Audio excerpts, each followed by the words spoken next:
जय गुरु माऊली Vidarbha special रेसिपीमध्ये आज बनविणार आहे उपवासाची साबुदाणा खीर। उपवासाला एकदा सकाळी जेवण केल्यावर रात्रीला तिखट मिठाशिवाय काहीतरी हवं असतं, म्हणून अगदी सोपी झटपट होणारी साबुदाणा खीर। साबुदाणा खीर बनविण्यासाठी एक लहान वाटी साबुदाणा 2 तास भिजवून घेतला। साबुदाणा छान भिजलेला आहे। कढईमध्ये 2 मोठ्या वाटी दूध गरम करायला ठेवते। दूध उकळायला सुरुवात झाली, त्यात भिजवलेला साबुदाणा 2 ते 3 मिनिट साबुदाणा शिजू द्यायचा। एखाद्या मिनिटाने ढवळून घ्यायचे।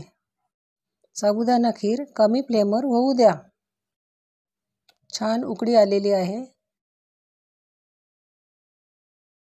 थोडं किसून जायफळ, एक बारीक केलेली इलायची मिक्स करते। 1 मिनिटानंतर चमचा फिरवत राहायचा। 1 चमचा साखर मिक्स करून घेते। जास्त गोड पाहिजे असल्यास 2 चमचे साखर टाका।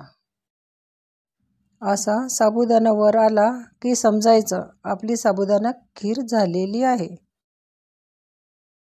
छान घट्टसर झाली। 3 मिनिटे झालेली आहे। आपली साबुदाणा खीर तयार आहे। कधी कधी उपवासाला साबुदाणा खिचडी खायचा कंटाळा येतो, तेव्हा साबुदाणा खीर बनवायची। गार्निशिंगसाठी वरून ड्रायफ्रूट, काजू बदामचे काप।